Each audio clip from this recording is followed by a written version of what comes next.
CM గారు, పవన్ కళ్యాణ్ గారు, లోకేష్ గారు ఆవు కొవ్వు, పంది కొవ్వు కలిసింది, గేదె కొవ్వు కలిసింది, చేప నూనె కలిసింది వాళ్ళను మీరేమంటారు? రసాయనాలు కలిసినాయి అంటారు. ఏది కరెక్ట్? రసాయనాలు కలిసాయని సిట్ రిపోర్ట్ ఇచ్చింది.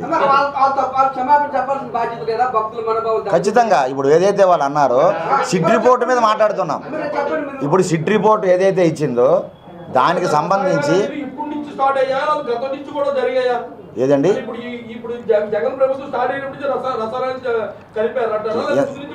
ముందు నుంచి లేవు కదండి. ముందు నుంచి స్వామి రసాయన అది కాదు, రసాయనాలు వేరు. ఇప్పుడు రసాయన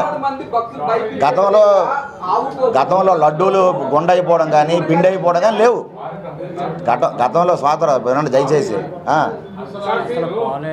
సరస్వతి గారు ఆధ్యాత్మిక అంశం కాబట్టి దేవుడు సంబంధించిన వ్యక్తులు కాబట్టి మీరు ఏదైనా దీని మీద ధర్మపరంగా చట్టపరంగా సుప్రీంకోర్టులో బిల్లు వేయడం కానీ ఏదైనా దర్యాప్తు కానీ మీ సాధు పరిషత్తుకు కోరుతారా? ఇంకా ఒక సిబిఐ విచారణ చేసి రిపోర్ట్ ఇచ్చిన తర్వాత మళ్ళీ కోర్టుకి వెళ్ళడం అనేది అసంబద్ధం. అది మన రాజ్యాంగాన్ని మనమే ఇన్సల్ట్ చేసుకున్నట్లుగా. ఇక దేన్ని నమ్మనం అంటే మరి ఇంకే. కాబట్టి మేమేమంటున్నామంటే ఒకటి కూటమి ప్రభుత్వం ఏదైతే సిట్ రిపోర్ట్ ఇచ్చిందో దాన్ని ఇమీడియట్గా ఇంప్లిమెంట్ చేయండి. దోషుల మీద శిక్షలు ఖరారు చేయండి. చట్ట ప్రకారం ముందుకు వెళ్ళండి. తాత్సర్యం చేయొద్దండి. తాత్సర్యం చేయడం వల్ల రాజకీయం అయిపోతుంది అంటున్నాను నేను. ఖచ్చితంగా ఆల్రెడీ కలిసాం స్వామి, ఆల్రెడీ కలిసి చెప్పడం జరిగింది. అయ్యా రాజకీయంగా ఇది మారిపోతుంది, ఎక్కడితో దీన్ని ఫుల్ స్టాప్ పెట్టండి. మీ దగ్గర ఏవైతే ఆధారాలు ఉన్నాయో కాన్స్టిట్యూషన్ ప్రకారంగా సిట్ ఇచ్చిన రిపోర్టు సిబిఐ రిపోర్టు ప్రకారం ముందుకు వెళ్ళండి. మీరు తాత్సర్యం చేయొద్దు. టీటీడీ చైర్మన్ కూడా కలిసి చెప్పడం జరిగింది స్వామి.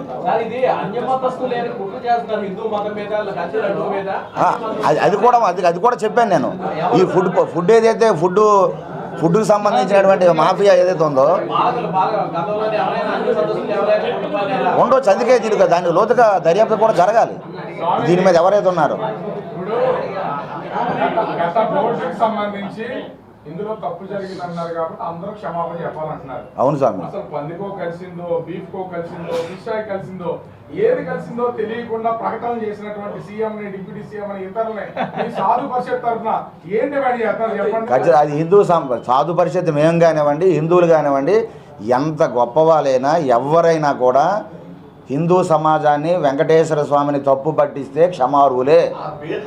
ఖచ్చితంగా నిజంగా లేని అంశాలు చంద్రబాబు నాయుడు గారు అవ్వచ్చు, డిప్యూటీ సీఎం గారు అవ్వచ్చు, లేకపోతే మరొకరు అవ్వచ్చు, బీజేపీ వాళ్ళు అవ్వచ్చు, ఎవరైతే ఏముంది వెంకటేశ్వర స్వామి దగ్గర ఏదైతే అందరూ సేవకులమే. మనం వెంకటేశ్వర స్వామి కంటే గొప్పవాళ్ళం మనం ఎవరూ కాదు. కాబట్టి వెంకటేశ్వర స్వామికి అపకీర్తి వచ్చేటటువంటి, అపవిత్ర వచ్చేటటువంటి తప్పుడు మాటలు ఎవరు మాట్లాడినా కూడా వాళ్ళు క్షమాపణ కోరాడుగా అరువులే.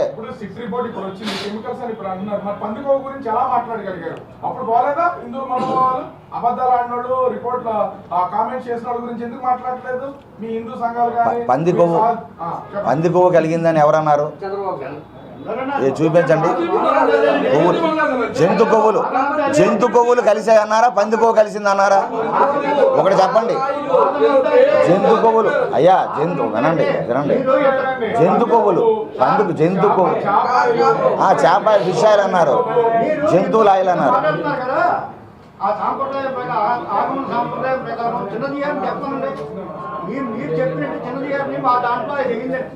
మీరు వీళ్ళు అడగండి, ఆయనకి అడగండి జియర్ని.